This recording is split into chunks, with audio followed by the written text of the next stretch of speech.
Why am I doing this video? Well, I realized that lately I've become part of the problem that I thought that I was fighting. Let me explain. The other day I was having a conversation on Facebook and, well, it wasn't really a conversation. I was just lashing out. I ended up making some really unprofessional and unjustified comments about a fellow teacher, and I don't understand why I did that. Or, in other words, I know why I did that, but the problem is that I think my passion is starting to take over my ability to rationalize. That's a problem, and that's not fair to who I teach, to who supports me, and of course to the person on the other side of my attacks. I feel deeply ashamed, but I also feel that I need to somehow learn from this, that's number one, and also hopefully teach something, and hopefully find some light and become more centered, more focused, and more reasonable. But one of the things that I realize is that often my passion is misconstrued and people really confuse my passion and my hunger for anger. So let me tell you what really drives me. One of the things that really drives me is passion. I'm incredibly passionate and I love what I do, and I can't stop thinking about it. I love teaching. That's what I love to do. I love teaching so much that I stopped playing live. I wanted to focus. So I'm someone who's passionate about music, who gave up on music so other people could do it better than I can. I dedicated my life, and I still do, every day to teaching, to find better ways to teach, and really stay focused on the mission of teaching. I can't stop thinking about teaching. I literally think about teaching every day, 24/7. I dream about teaching lessons, like I literally dream about being in this classroom with students. Those are my dreams. I'm solving problems during my sleep. So when I come in, I have solutions for them, because that's an obsession. That's what an obsession feels like. You can't get rid of it.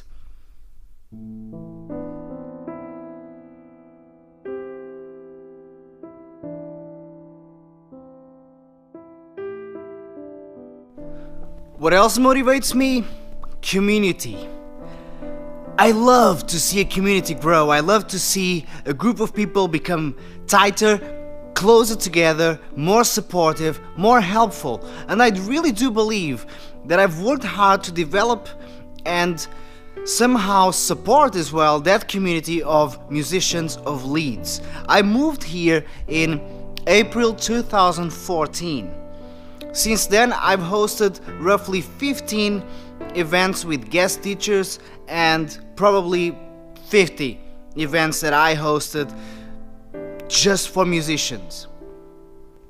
Plus, I've developed relationships with music shops, with other professionals of the music industry. I've met with people who own recording studios, other music schools, other drum teachers, guitar teachers. Community drives me. I love to see all of us getting together and fight and really go for it every single day. That's what motivates me.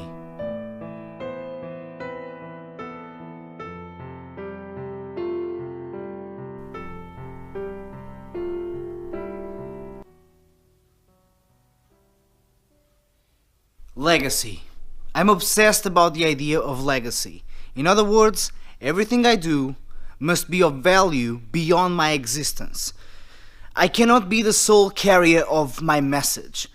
Otherwise, what's the point? If I go through all this work, I fight all the odds, I go through hell to get here, and then I'm gone and the message is over.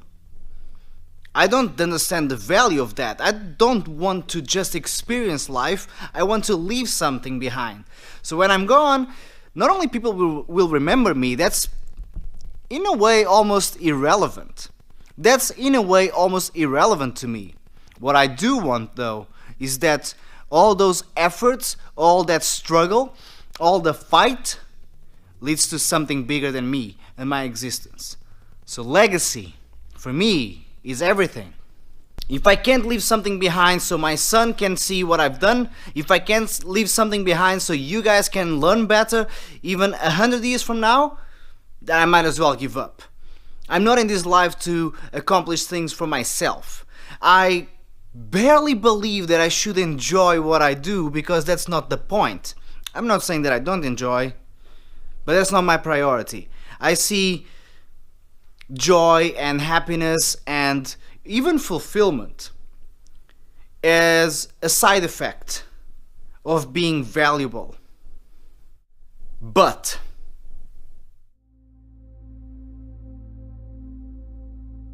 my whole family are teachers. Everyone I know is somehow an educator, and that's what I do. But I've become so obsessed with the idea of helping, saving people, guiding people towards a more efficient mindset, that I almost forgot to take the consequences into account. And I think now they're starting to get to me. Those consequences are, for example, the fact that I've had to leave my family behind. My Portuguese family is in Portugal. All of them. My brother, my nieces, my mother, my father, my grandmother, my aunt, every single one of them.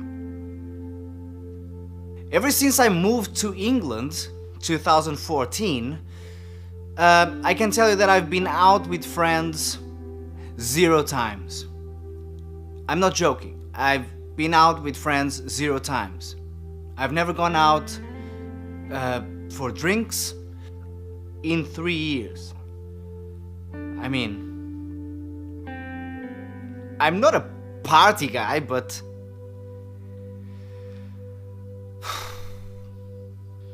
I have 0 hobbies. I don't do anything that distracts me. I mean, I try to convince myself that what I do is my hobby and my hobby is what I do and all that stuff. But you know what? Sometimes I miss to just be mindless. Sometimes I miss to just be... to just not be.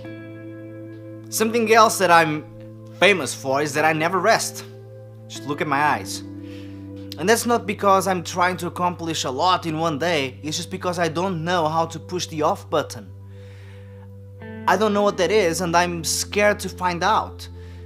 I'm not sure if that's gonna be a wise decision, but I'm committed to try to do that really soon. And you know, I've been trying to convince myself that taking time off is actually helpful.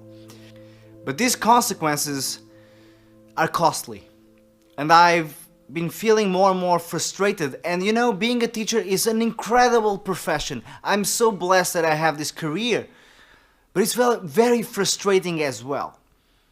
And when you accumulate so much frustration, when you accumulate so much negativity and so many battles that you need to find, and those keep on piling on you, gets to a point that I can't think clearly. And I'll admit it, I start seeing a lot of all these battles as obstacles, not challenges anymore. That's where time off becomes useful, I guess. And I believe that I need to refocus and regroup and refine myself and, you know, just ignite that fire again, because I feel that the last 2 years, 3 years maybe, have been a battle. To be fair, since 2012 that I've been battling against the odds and just fighting against people to get mine, in a way, which is to be a teacher. Believe it or not, to become a teacher, a full-time drum teacher and an entrepreneur of education is a battle that takes you down more than you take it down. It's difficult. But I'll get there. Because I'm stubborn.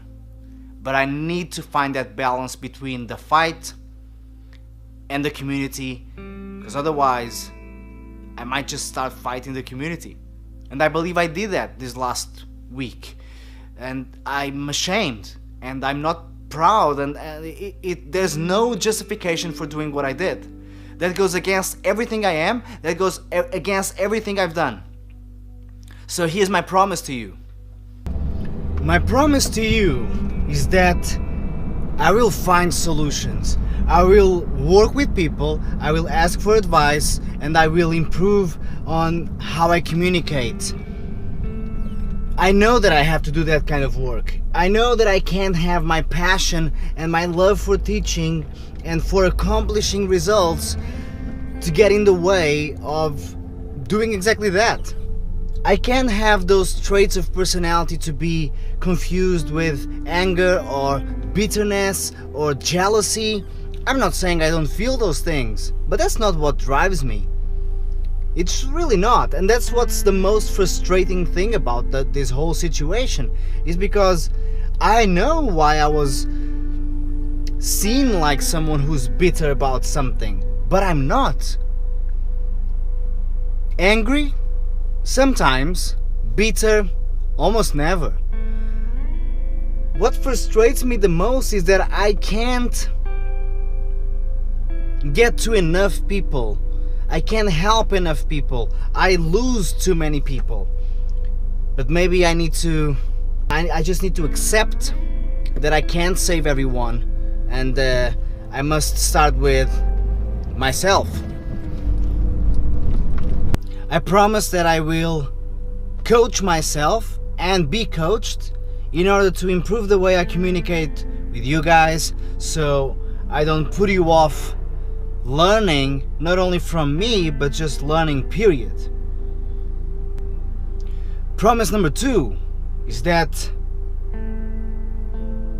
I will not be so blinded by my frustrations that I forget why I started teaching in the first place.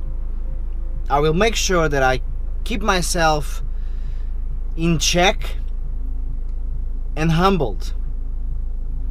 And finally, promise number 3 is that I will always listen to you guys. That I can guarantee you. If this video exists right now, it's because I was listening. So I can promise you I will keep on listening, and I will do my very best to always question myself before I question you guys. Thanks for watching.